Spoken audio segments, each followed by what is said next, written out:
أعوذ بالله من الشيطان الرجيم بسم الله الرحمن الرحيم اللہ تبارک و تعالیٰ کا ہم پر یہ بہت بڑا احسان ہوا کہ اللہ نے ہمیں زندگی کے اندر ایک دفعہ پھر رمضان المبارک کا مہینہ عطا فرمایا ہے،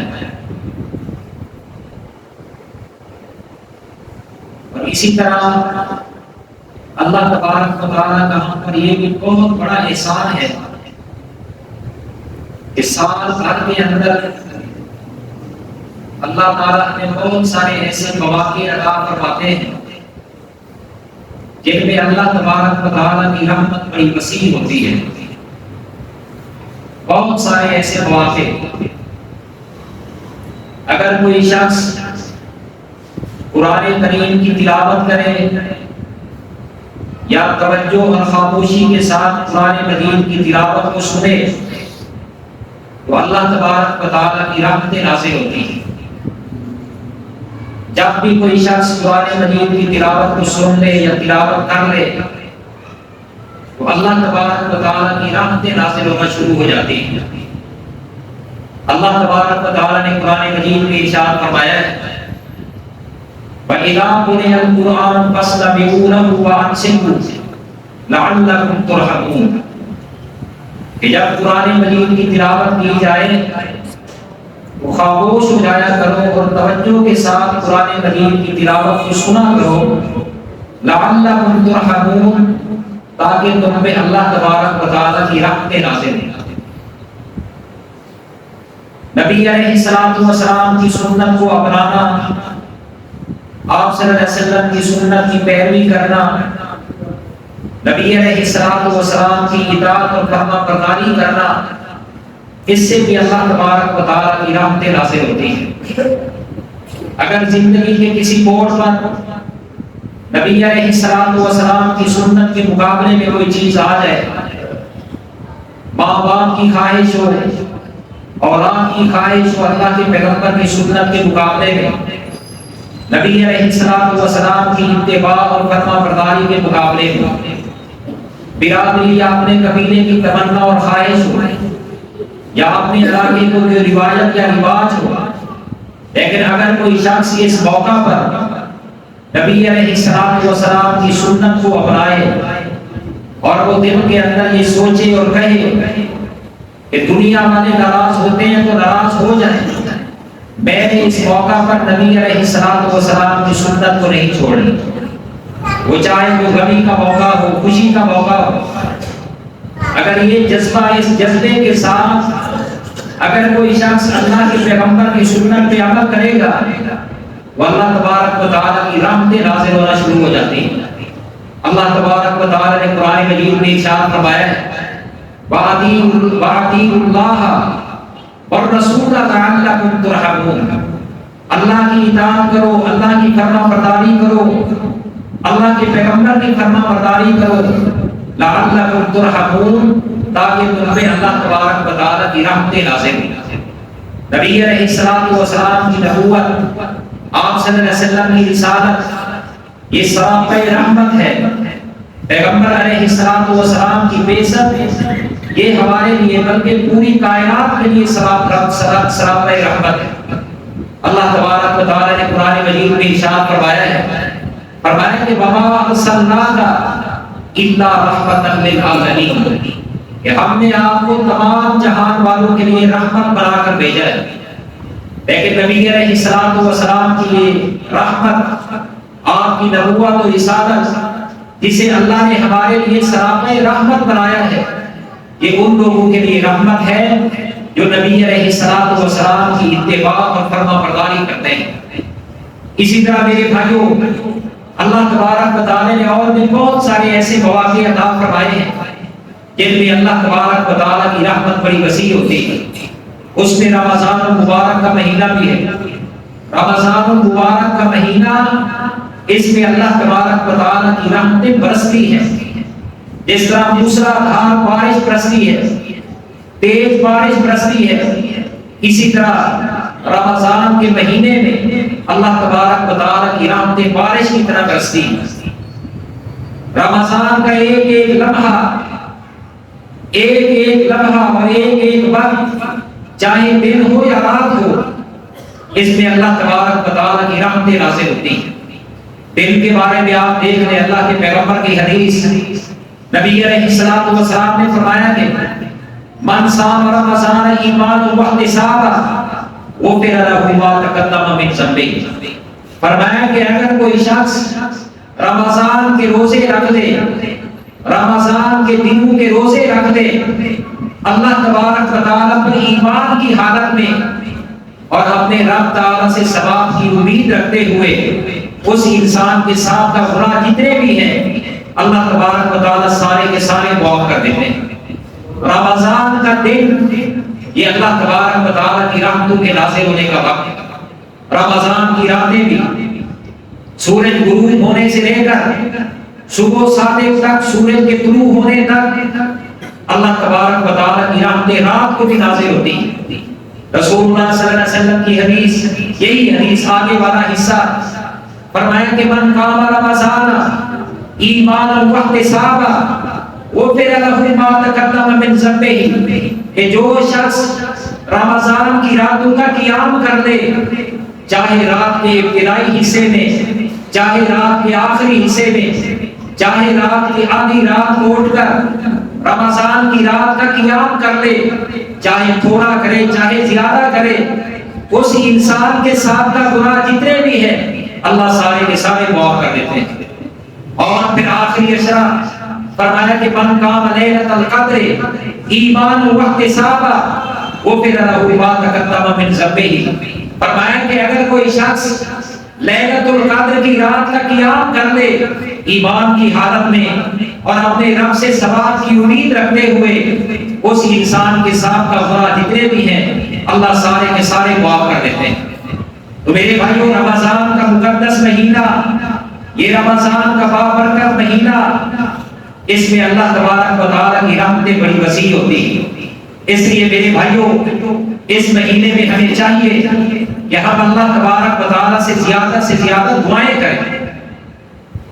اللہ کی رحمتیں نازل ہوتی ہیں، اگر ہم اللہ سے دعا کریں گے اللہ تبارک و تعالیٰ ہماری دعاؤں کو قبول کریں گے۔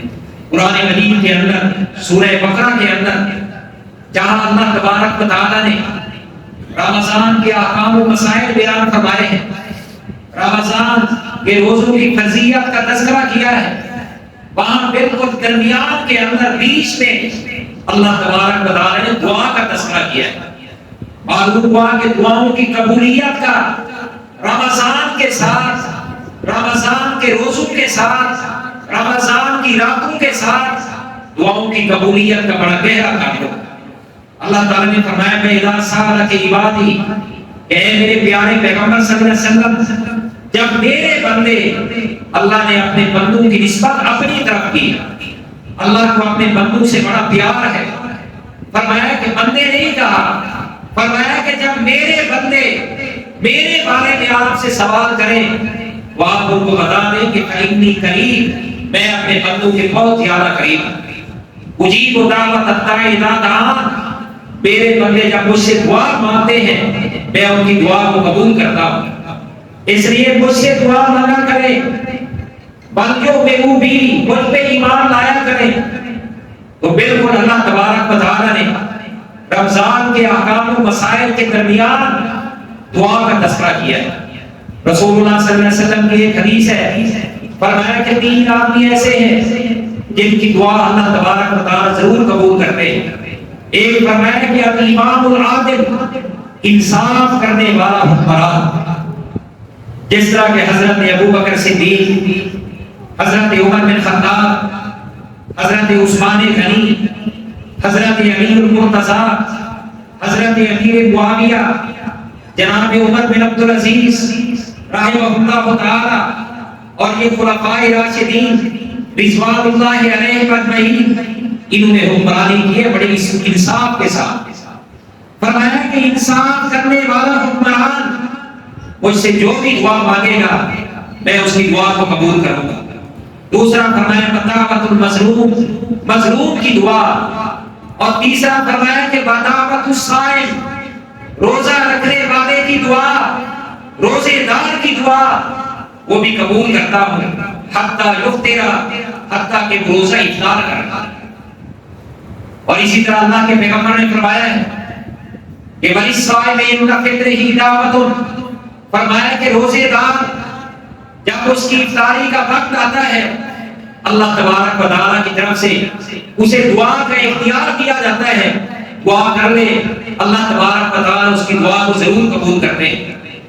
دعاؤں کی قبولیت کا مہینہ ہے، تو اس مہینے کے اندر زیادہ سے زیادہ اللہ تبارک و تعالیٰ سے دعائیں مانگیں، اور کوئی بھی شخص یہ نہ سمجھے کہ مجھے دعا کی ضرورت نہیں، میرے کھاتے میں گناہ نہیں ہے، میں تو نمازی ہوں، دیندار ہوں، قرآن مجید کی تلاوت کرنے والا ہوں، رات کو تہجد کی نماز پڑھنے والا ہوں، سچ بولنے والا ہوں، اللہ تبارک و تعالیٰ کی نافرمانیوں سے اپنے آپ کو بچانے والا ہوں، مجھے دعا کی کیا ضرورت ہے؟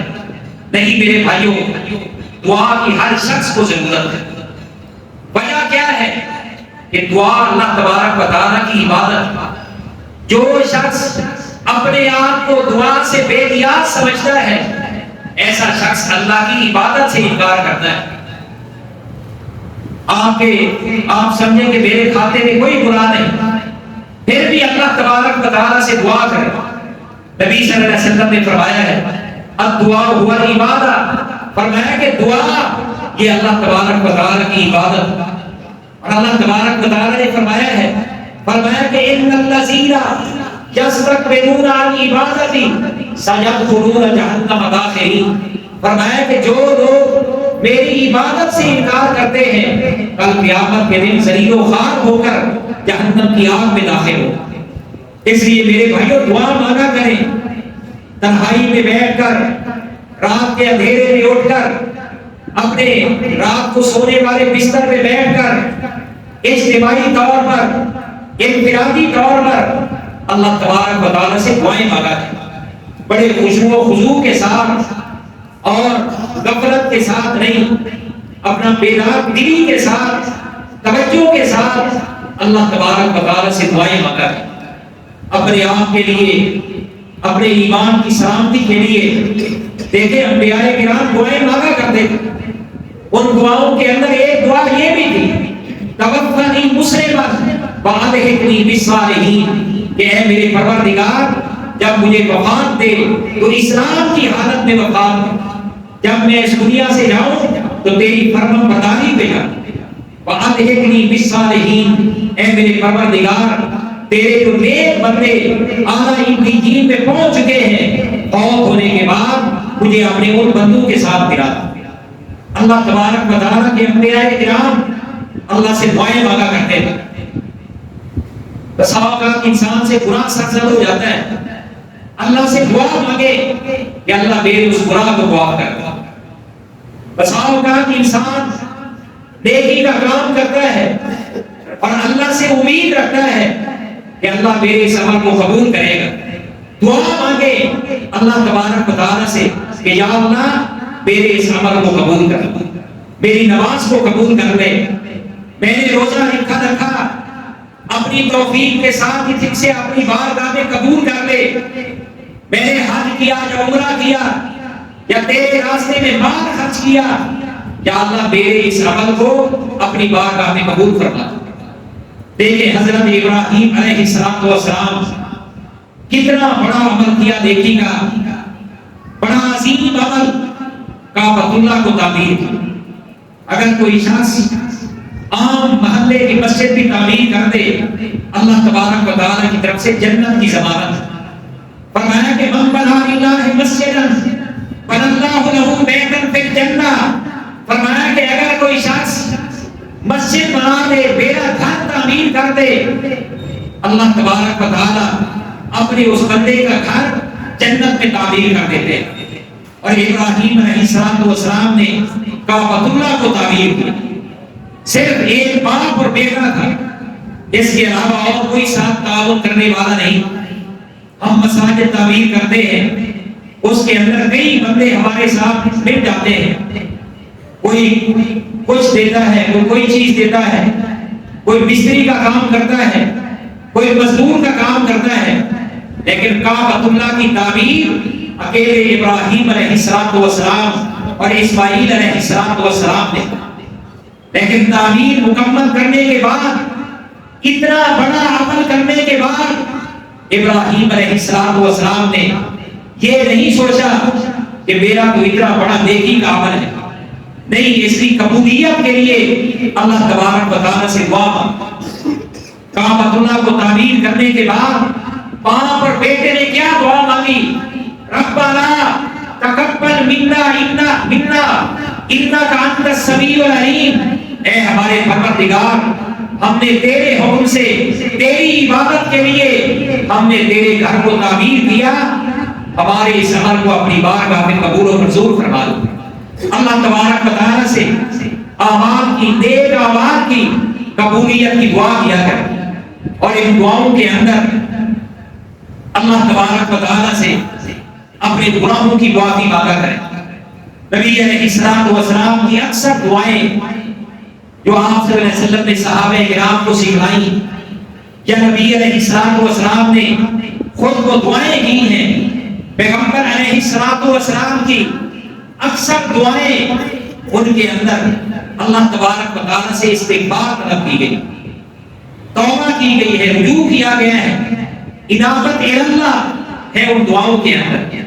وہ اپنے گناہوں کی اللہ تبارک و تعالیٰ سے معافی مانگے، گناہ چاہے چھوٹا ہو یا بڑا، تھوڑے ہو یا زیادہ، جب ایک بندہ خلوص دل کے ساتھ اللہ تبارک و تعالیٰ سے اپنے گناہوں کی معافی مانگتا ہے، اللہ تبارک و تعالیٰ اپنے بندے کے گناہوں کو معاف کر دیتے ہیں۔ یہ وہ اس لیے کہ اللہ تبارک و تعالیٰ نے توبہ کا دروازہ کھول کے رکھا ہے۔ یہ بھی اللہ کا ہم پر احسان ہے، اور اللہ تبارک و تعالیٰ کی رحمت ہے کہ توبہ کا دروازہ قیامت تک ہمارے لیے کھلا ہے۔ ایک دفعہ نبی ہے، حدیث بڑی لمبی ہے، اس حدیث کا آخری حصہ بڑے اختصار کے ساتھ اللہ تبارک و تعالیٰ کی طرف سے نبی علیہ السلام کی طرف پیغام آیا۔ حضرت جبرائیل پیغام لے کر آئے، فرمایا، اللہ تبارک و تعالیٰ نے فرمایا کہ اے میرے پیارے پیغمبر، اگر آپ چاہیں تو میں صفا پہاڑی کو سونے کی بنا دیتا ہوں، یہ پوری صفا پہاڑی سونے کا بن جائے گا، اور اگر آپ چاہیں تو اس کے بدلے میں تیری امت کے لیے توبہ کا دروازہ کھول دیتا ہوں۔ نبی علیہ السلام نے ان دونوں چیزوں میں سے کس کا انتخاب کیا؟ فرمایا کہ مجھے سونے کا پہاڑ نہیں چاہیے، سونے کے پہاڑ کو تو استعمال کریں گے مکہ والے، دنیا کا عارضی فائدہ ہے، یا اللہ مجھے سونے کا پہاڑ نہیں چاہیے، میرے لیے، میری امت کے لیے توبہ کا دروازہ کھول۔ اللہ نے فرمایا کہ وہ دروازہ میں نے کھول دیا، اور ایک حدیث کے اندر آتا ہے کہ اس دروازے کی جو چوکھٹ ہے، ماں بین مصراعے ماں بھی توبہ کے دروازے کی جو چوکھٹ ہے وہ کتنی بڑی ہے؟ فرمایا کہ اس کا درمیانی فاصلہ ماں بین المشرق والمغرب اتنا ہے جتنا مشرق اور مغرب کا درمیانی فاصلہ ہے۔ گناہ زیادہ سے زیادہ کیوں نہ ہو، اللہ تبارک و تعالیٰ کی رحمت اتنی وسیع ہے کہ اللہ سب گناہوں کو معاف کر دیتا ہے۔ فرمایا کہ توبوا الی اللہ جمیعا ایھا المؤمنون، اے مومنو سب کے سب اللہ تبارک و تعالیٰ کی طرف توبہ کرو۔ نبی علیہ السلام کی ایک حدیث ہے، بلکہ حدیث قدسی ہے۔ حدیث قدسی اسے کہا جاتا ہے جس کی نسبت اللہ تبارک و تعالیٰ کی طرف۔ اللہ تبارک و تعالیٰ نے فرمایا کہ یا ابن آدم انک ما دعوتنی ورجوتنی، اے آدم کی اولاد، اے آدم کے بیٹے، جس طرح کی تو مجھ سے امید رکھے گا مجھے اسی طرح پائے گا، جو مجھ سے دعا مانگے گا، میرے بارے میں جو گمان کرے گا اسی طرح مجھے پائے گا۔ اور آگے اللہ تبارک و تعالیٰ فرماتے ہیں، فرمایا کہ اے آدم کی اولاد، لو بلغت ذنوبک عنان السماء فرمایا کہ اگر تمہارے گناہ آسمان کے کناروں کو چھونے لگے ثم استغفرتنی لغفرت لک، فرمایا کہ پھر تم مجھے اپنے ان گناہوں کی معافی مانگے. اتنے کثیر تعداد کے اندر گناہ کہ تمہارے گناہ آسمان کے کناروں کو چھونے لگے.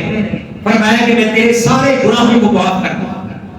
اور آگے فرمایا کہ یا ابن آدم لو اتیتنی بقراب الارض ذنبا، فرمایا کہ اے آدم کی اولاد، اے آدم کے بیٹے اور بیٹیوں، اگر تم میرے پاس آئے، میرے دروازے پہ آئے کتنے گناہ لے کر، اتنے گناہ کہ تیرے گناہوں سے ساری زمین بھر جائے، مشرق سے لے کر مغرب تک، شمال سے لے کر گناہ تک. فرمایا کہ لا نیتو کا بے قرآن رہا مغفرتاً، فرمایا کہ پھر مجھے کس طرح پائے گا، میں پوری اس زمین کو بھر کر دے دوں گا اپنی مغفرت کے ساتھ، تیرے سارے گناہوں کو معاف کر دوں. اللہ تبارک و تعالیٰ کی رحمت اتنی وسیع.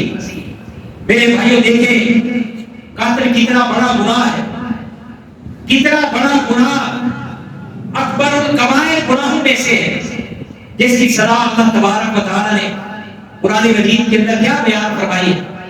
فرمایا کہ من قتل مؤمنا متعمدا فجزاؤہ جہنم، فرمایا کہ جو شخص کسی مومن کا قتل کرے گا اس کی سزا جہنم کی آگ ہے، خالداً فیہا، ہمیشہ یا دیر جہنم کی آگ میں رہے گا. لیکن اتنا بڑا گناہ، وہ بھی اگر کوئی شخص اللہ تبارک و تعالیٰ سے معافی مانگے تو اللہ تعالیٰ معاف کر دیتے ہیں. اتنا بڑا گناہ. وہ حدیث آپ نے سنی ہے کہ ایک شخص جس نے 99 قتل کیے، ناحق 99 قتل کر دیے اپنی تلوار کے ساتھ، ثم صحابہ الى راہب، پھر ایک زاہد اور عبادت گزار کے پاس گیا، ایک ایسے آدمی کے پاس گیا جو بڑا نیک تھا، عبادت گزار تھا، اور اس سے جا کر سوال کیا حل لی من توبہ، کیا میرے لیے توبہ کی گنجائش ہے؟ اس نے کہا کہ نہیں، میرے لیے کوئی گنجائش نہیں ہے. اس نے تلوار اٹھائی اور اس عبادت گزار کو بھی قتل کر.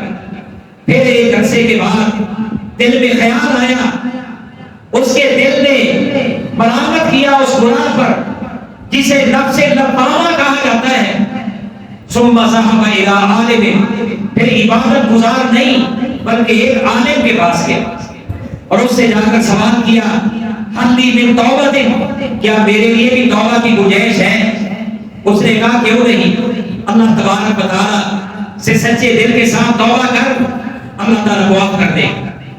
لیکن اس نے مشورہ دیا، اس نے کہا کہ یہ علاقہ، یہ معاشرہ، یہ سوسائٹی، یہ بستی، اسے چھوڑ کر ایک ایسی بستی میں چلا جا جہاں پر اللہ تبارک و تعالیٰ کے نیک بندے رہتے ہیں.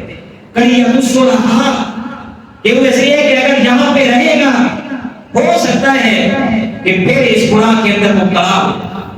اس لیے اللہ تبارک و تعالیٰ نے اور اللہ کے پیغمبر نے صرف گناہوں کی نفی نہیں کی بلکہ گناہ کے اسباب، وہ چیزیں جو انسان کو گناہ کے قریب لے کر جاتی ہیں، ان سے بھی بچنے کی تاکید کی. چلا گیا، اللہ نے معاف کر دیا، راستے میں فوت ہو گیا. اللہ تبارک و تعالیٰ کی رحمت کے فرشتے، جب ایک انسان فوت ہوتا ہے اور روح قبض کرنے والا فرشتہ روح قبض کرتا ہے، دو طرح کے فرشتے آتے ہیں، اللہ تبارک و تعالیٰ کی رحمت کے فرشتے یا پھر اللہ کے عذاب والے فرشتے.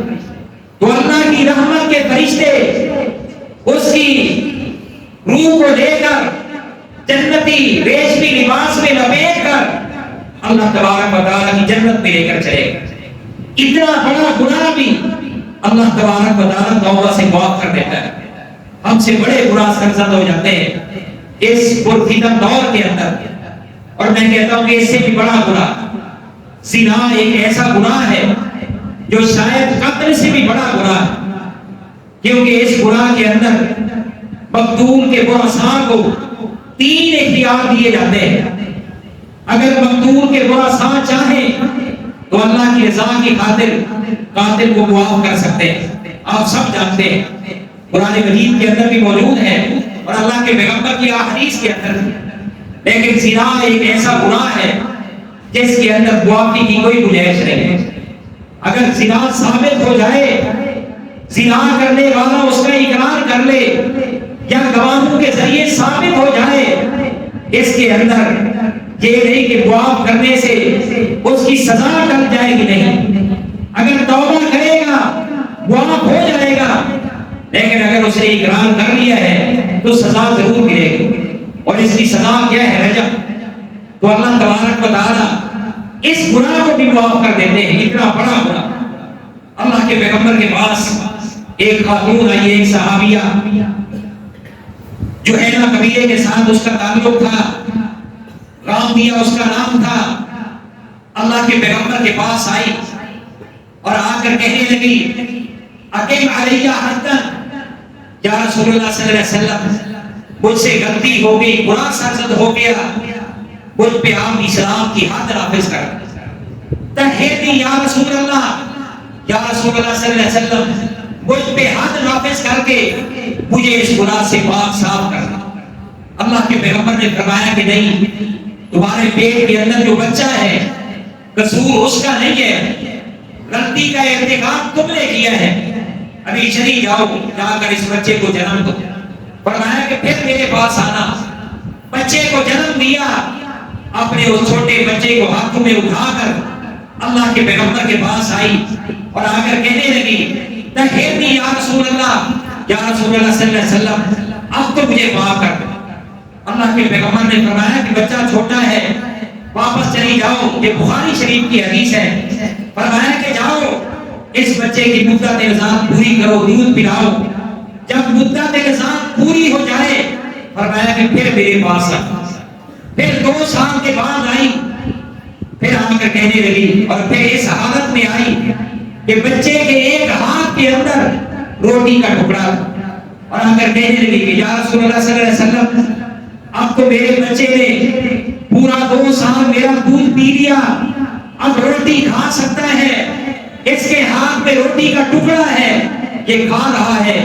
تہدی یا رسول اللہ، یا رسول اللہ صلی اللہ علیہ وسلم اب تو مجھے معاف کر. نبی علیہ السلام نے حد نافذ کر سچی توبہ کی تھی. اور پھر دیکھے کہ نبی علیہ السلام اس خاتون کا نماز جنازہ پڑھانے کے لیے آگے بڑھے. ایک صحابی، بڑے عظیم صحابی اللہ کے پیغمبر کے آگے آگے اور آ کر کہنے لگے اتصلی علی زانیۃ، یا رسول اللہ صلی اللہ علیہ وسلم کیا آپ ایک زانیہ عورت کا جنازہ پڑھائیں؟ یہ دنیا کے لوگ کیا کہیں گے، یہ کافر کیا کہیں گے کہ اللہ کے پیغمبر نے ایک زانیہ عورت کا جنازہ پڑھایا. اللہ کے پیغمبر صلی اللہ علیہ وسلم حالانکہ اس سے بھی چھوٹے گناہ تھے کہ نبی علیہ السلام جنازہ نہیں پڑھایا کرتے. صحابہ کرام کو کہتے کہ آپ اپنے ساتھی کا جنازہ پڑھ لیں. ایک موقع پر اللہ کے پیغمبر کے سامنے ایک جنازہ لایا گیا. نبی علیہ السلام نے پوچھا، بلکہ ہر بار جنازہ پڑھانے سے پہلے اللہ کے پیغمبر سوال کیا کرتے تھے علیہ دین، اس فوت ہونے والے پر کیا کوئی قرضہ تو نہیں؟ اور اگر بتایا جاتا کہ قرضہ ہے، پھر اللہ کے پیغمبر دوسرا سوال یہ کرتے کہ آیا قرضے کی ادائیگی کے لیے کوئی مال چھوڑ کر گیا ہے؟ بتایا جاتا کہ جو مال چھوڑ کر گیا ہے تو پھر اللہ کے پیغمبر جنازہ پڑھایا کرتے ہیں. ایک صحابی رسول کا جنازہ لایا گیا. نبی علیہ السلام نے پوچھا علیہ دین، کیا اس کے اوپر کوئی قرضہ ہے؟ میرے بھائیوں یہ بھی ذرا سوچا کرے، موت کا کوئی پتہ نہیں کہ کب آ جائے. ذرا سوچا کرے کہ ہم نے کسی کا قرضہ تو نہیں لیا. بتایا گیا کہ علیہ دیناران، یا رسول اللہ صلی اللہ علیہ وسلم اس فوت ہونے والے صحابی پر صرف 2 دینار قرضہ ہے.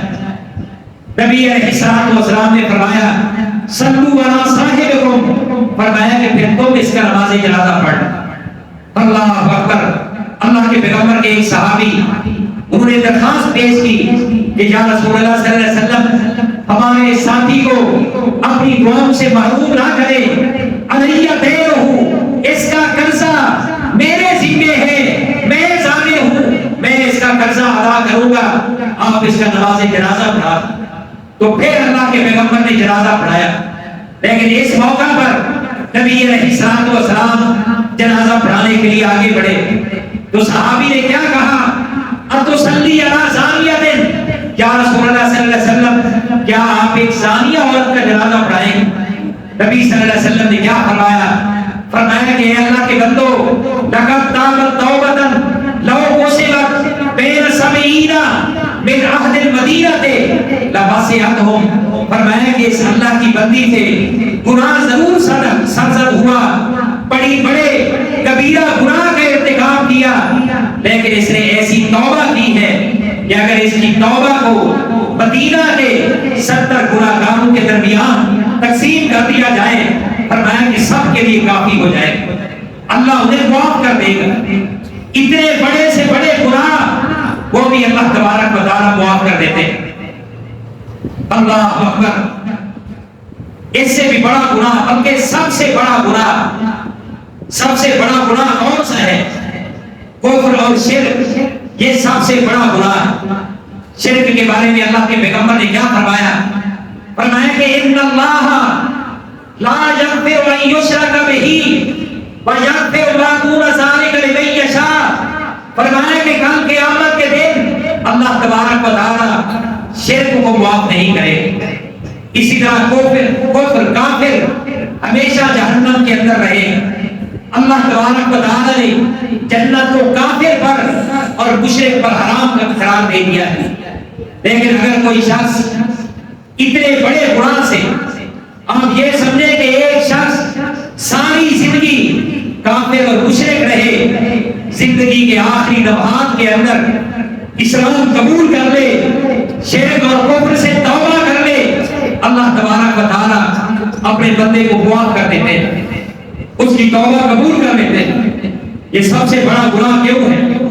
کیوں؟ اس لیے کہ اس گناہ کے اندر جو کافر اور مشرک ہے، اللہ تبارک و تعالیٰ کی، اللہ کا انکار کرتا ہے، اللہ کے وجود کا انکار کرتا ہے، اللہ کی قدرت، اللہ کی طاقت، اللہ کی تخلیق، اللہ کے خالق اور مالک ہونے کا انکار کرتا ہے، اللہ کی عبادت کا انکار کرتا ہے، اللہ کے رب ہونے کا انکار کرتا ہے، اللہ تبارک و تعالیٰ کے اسماء اور اللہ کی صفات کا انکار کرتا ہے، اور پھر اللہ کے انبیاء کرام کا انکار کرتا ہے.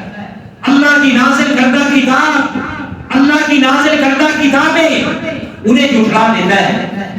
اتنا بڑا گناہ ہے کفر اور شرک. لیکن اگر کوئی شخص اس گناہ سے بھی سچے دل کے ساتھ معافی مانگ لے، اللہ تبارک و تعالیٰ معاف کر دیتے ہیں. اللہ اکبر. دیکھیں نبی علیہ الصلوۃ والسلام کے ایک صحابی حضرت ابو ہریرہ رضی اللہ تعالیٰ عنہ اس حدیث کے راوی ہیں. فرماتے ہیں کہ اللہ کے پیغمبر کا ایک صحابی، ایک شخص ما صلی صلاۃ واحدۃ، جس نے ساری زندگی کفر میں گزاری، شرک میں گزاری اور ایک بھی نماز نہیں پڑھی، آخر میں اسلام قبول کیا اور سیدھا اللہ تبارک و تعالیٰ کی جنت میں داخل ہو. صحابہ کرام نے پوچھا کہ کون سا شخص؟ اس قسم کے کئی ایک واقعات ہیں. مسند احمد بن حنبل، سنن نسائی کے اندر کئی ایک اس قسم کے واقعات ہیں. فرمایا کہ ایک شخص جس کا نام عمرو بن ثابت تھا، جس کے بھائی کا نام سلمہ بن ثابت تھا، جو کہ اسلام قبول کر کے صحابی رسول بن چکا تھا، اور یہ عمرو بن ثابت حذیفہ بن یمان کا بھانجا تھا. اس کے تقریباً تمام رشتہ داروں نے، اس کے چچا زاد بھائیوں نے اسلام قبول کر لیا، لیکن ابھی تک یہ اسلام قبول کرنے کے لیے تیار نہیں. مدینہ سے تھوڑا سا دور رہتا تھا. اچانک ایک دن خیال آیا، اپنے گھوڑے پہ سوار ہوا، گھوڑے کو دوڑاتے ہوئے مدینہ میں داخل ہوا. کہیں دیر نہ ہو جائے، اللہ کے پیغمبر کے پاس جاؤ اور جا کر اسلام قبول کر. جب مدینہ میں پہنچا پتا چلا کہ نبی علیہ الصلوۃ والسلام تو مدینہ سے میدان احد کی طرف جا چکے. پھر اس نے گھوڑا دوڑایا میدان احد کی طرف آیا. وہاں پر بھی اللہ کے پیغمبر سے ملاقات نہیں کہ اس لیے کہ جنگ چھڑ چکی تھی, ملاقات کرنے کا موقع نہیں ملا. کلمہ شہادت پڑھا اشہد ان لا الہ الا اللہ و اشہد ان محمد رسول اللہ. اللہ کے پیغمبر یہ فرمایا کرتے تھے من کان آخر کلامہ لا الہ الا اللہ دخل الجنہ. فرمایا کہ جو شخص جس کی آخری بات اس کی زبان پر آخری الفاظ اور آخری جملہ لا الہ الا اللہ ہو, وہ شخص فوت ہوتے ہی اللہ تبارک و تعالی کی جنت میں چلا جاتا ہے. اس نے کہا اشہد ان لا الہ الا اللہ وان محمد رسول اللہ.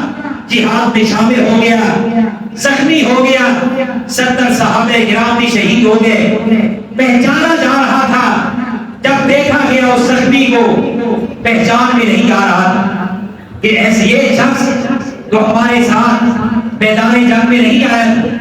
پھر آخر اس کے رشتے داروں نے پہچان دی, لیکن وہ کہنے لگے کہ یہ تو کافر تھا, مشرک تھا, ہم نے اسلام کی دعوت دی تھی, اس نے اسلام قبول نہیں کیا. اب یہ نہیں معلوم کہ یہ یہاں پر میدان جنگ میں کیوں آیا ہے. اپنے رشتے داروں کی وجہ سے, اپنی برادری کی وجہ سے. بس اوقات ایک شخص لڑائی کرتا ہے, جنگ کرتا ہے, کس وجہ سے؟ اپنی برادری کی وجہ سے, اپنے عزیز و اقارب کی وجہ سے, قومی حمیت کی وجہ سے, یا کہ پھر اس نے اسلام قبول کیا ہے. قریب جا کر اس سے پوچھا, آخری سانسیں تھی کہ آیا تم جو اس جنگ کے اندر زخمی ہوئے بتاؤ کہ برادری کی وجہ سے آئے تھے یا کہ اسلام قبول کر؟ اس نے کہا کہ میں نے اسلام قبول کیا ہے. پھر وہ شہید ہو گیا اور اللہ کے پیغمبر نے نماز جنازہ پڑھایا اور آپ نے کیا فرمایا؟ فرمایا کہ عامل قلیلا واجر کثیرا.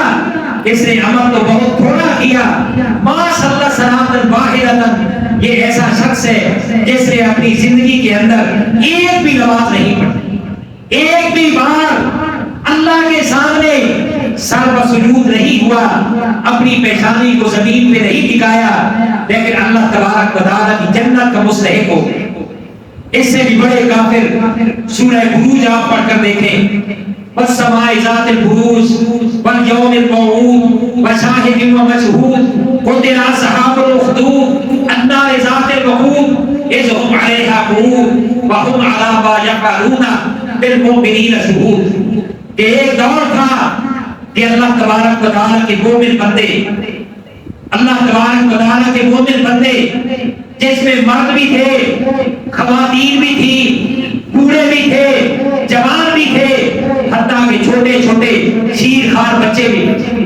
اور ایک قوم نے, ایک ظالم بادشاہ نے اور اس کی کافر فوج نے اللہ تبارک و تعالیٰ کے ان مومن بندوں کو کیا کیا, ان کے ساتھ سلوک کہ وہاں پر انہوں نے گڑھے کھودے, خندقیں کھودی, ان کے اندر ایندھن جمع کیا, لکڑیوں کو آگ لگائی اور پھر اللہ کے ان مومن بندوں کو لے کر آئے اور خود وہاں پر بیٹھ کر یہ تماشا دیکھ رہے تھے.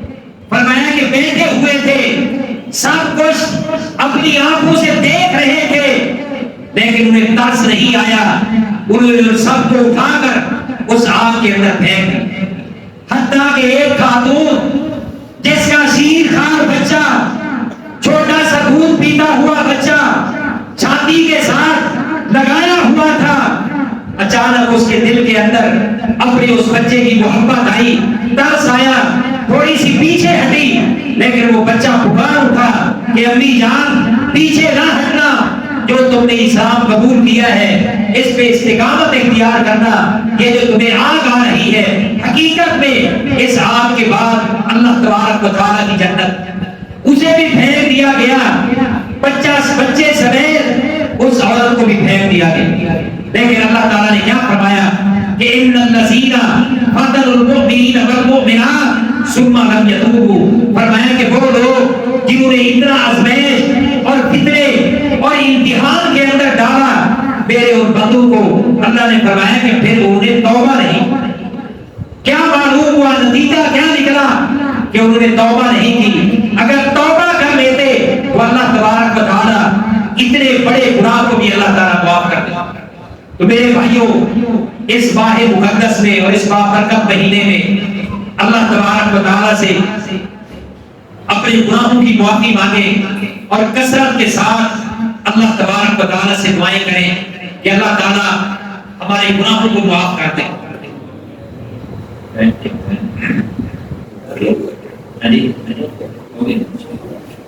اللہ تعالیٰ سے دعا ہے جو کچھ میں نے آپ کے سامنے بیان کیا ہے اللہ ہم سب کو اس پہ عمل کی توفیق عطا فرمائے. اقول قولی ھذا واستغفر اللہ لی ولکم وآخر دعوانا ان الحمد للہ رب العالمین.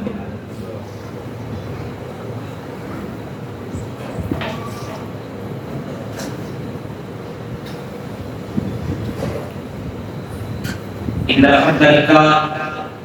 الحمد لله نحمده ونستعينه ونستغفره ونعوذ بالله من شرور أنفسنا وسيئات أعمالنا من يهده الله فلا مضل له ومن يضلل فلا هادي له أشهد أن لا إله إلا الله وأشهد أن محمدا عبده ورسوله. أما بعد فإن خير الحديث كتاب الله وخير الهدي هدي محمد صلى الله عليه وسلم وشر الأمور محدثاتها وكل محدثة بدعة وكل بدعة ضلالة وكل ضلالة في النار. أما بعد فأعوذ بالله السميع العليم من الشيطان الرجيم. إن الله وملائكته يصلون على النبي يا أيها الذين آمنوا صلوا عليه وسلموا تسليما. اللهم صل على محمد وعلى آل محمد كما صليت على إبراهيم وعلى آل إبراهيم إنك حميد مجيد. اللهم بارك على محمد وعلى آل محمد كما باركت على إبراهيم وعلى آل إبراهيم إنك حميد مجيد. تقریباً 1 سال کے بعد میں آپ ساتھیوں کی زیارت کے لیے جہاں پہ آتا ہوں رمضان مبارک کے مہینے میں بسا اوقات بعد میں بھی چکر لگتا ہے اور صرف اللہ تبارک و تعالیٰ کی رضا کی خاطر انشاءاللہ یہی سوچ کے آتا ہوں. تو اللہ تعالیٰ سے دعا کیا کریں کہ میرا جہاں پہ آنا اللہ تعالیٰ اپنی بارگاہ میں قبول و منظور فرمائے. جتنے ساتھی بھی بیٹھے ہیں اللہ ہم سب کو جس طرح اس مسجد کے اندر جمع ہے اسی طرح اللہ تعالیٰ ہم سب کو قیامت کے دن اپنی جنت میں جمع فرما لے.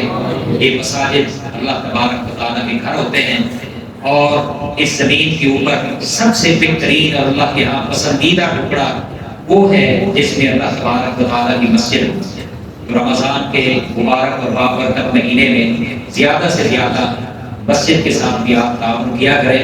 مسجد کی ضروریات کو خود دیکھا کریں. کسی کو کہنے کی ضرورت پیش نہ آئے کہ مسجد کے اندر کس چیز کی ضرورت ہے. خود سوچا کریں کہ مسجد کے اندر فلاں چیز کی ضرورت ہے جو میں اس کے اندر حصہ ڈال سکوں. اللہ اپنی بارگاہ میں قبول منظور فرمائے. قولوا قولی ھذا وباللہ التوفیق.